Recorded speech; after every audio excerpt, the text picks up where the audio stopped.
हमारे समाज ने सौंदर्य की परिभाषा को बहुत सीमित करके रखा है। हम आँखों, गेसुओं, रुखसार इसके आगे कभी बढ़ ही नहीं पाते हैं। परंतु मनुष्य जब प्रेम में होता है तब वह सौंदर्य के नए आयामों को गढ़ने की कोशिश करता है, वह उसे नई तरीके से परिभाषित करने का कोशिश करता है।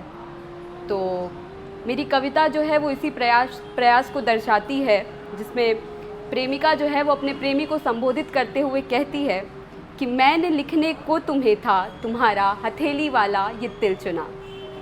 जब सुनकर नित नव नव चित विभ्रम एक आकृति करने लगे विचारों में शयन, लो सभ्यता की साख में हो मानव तन का विरूपण, भेद कर यह भाग सुंदर वो दाग कुरूप हो रहा हो सांगो पांगी निरूपण, तब तुम आ जाते हो, वो भी पूरी पूरी बेतकल्लुफी के साथ, और तोड़ करके छोड़ करके परंपरा की तासीर बना लेते हो मुझे अपना दर्पण। वो दर्पण जो दे सकता है गवाही उन सभी तिलों की जो अंकित हैं तुम्हारे समस्त अवयवों के ऊपर।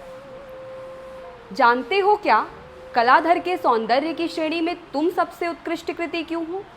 क्योंकि तुमको जोड़ने वाली कड़ियाँ संरचना विहीन हैं। वे नहीं ढलना जानती किसी भी बने बनाए ढांचे में। उन्हें नहीं बनना है तथाकथित आदर्श कृति। जैसे तुषारपात के दौरान मंजर धुंधला जाते हैं, सघन नील नभ को कोहरे की चादर ढाक लेती है।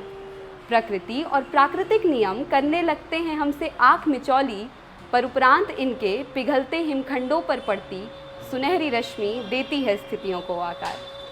सो अब तिल तुम्हारे कर रहे यह कार्य, दूर कर मेरी भ्रांतियों को, उठाकर सामाजिक परंपराओं का चिलमन कर रहे हैं मुझसे आंखें चार।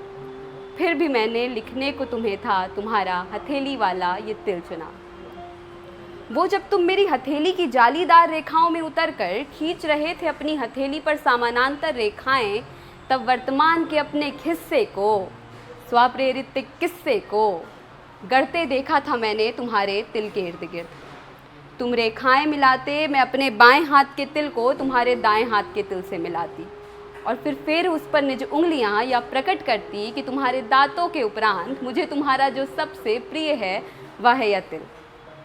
और तुम मुस्कुरा कर कहते हो कि तुम्हें मेरे शरीर का वह भाग प्यारा है जो मेरा भी अत्यंत प्रिय है, और फिर मैं झुककर चूम लेती हूँ हमारे सबसे पसंदीदा हिस्से को। सत्य ही तो है, प्रेम में लोगों के दिल मिलते हैं, हमारे तो तिल मिले हैं। शून्य जितना संक्षिप्त देती हूँ तुम्हारे तिल का विवरण, व्योम भर ऊंचाइयों का कर रही हूँ इनमें चित्रण। चूँकि दत्तचित हो जब इनको ताकती हूँ, तो पाती हूँ स्वप्न जो समेटते हैं हमको, भरने लगते हैं नित नई परवाज़। पायाब नहीं है झील सा, सागर जितनी गहराई है, जो उतरूं तो रम जाऊं रेन में, प्राण फंसे बीच मझधार। हो उभरन का एक तोड़ भी यदि, तो बता प्रीत की कश्ती को किनारा लागे न इस पार न उस पार।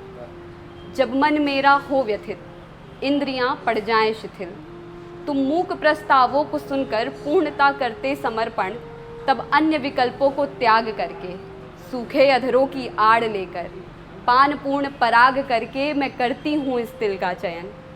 अब वह दिन गए विराग के, अब छाया जीवन में बसंत। मुक्तसर बिंदु की विपुलता अभी और नापनी है, तिल के ख्यालों में मयस्सर न जाने कितनी रैन अभी और जागनी है। मैंने जीवन के कुछ हर्षित क्षणों को है इन पर बुना, मैंने लिखने को तुम्हें था तुम्हारा हथेली वाला ये तिल चुना।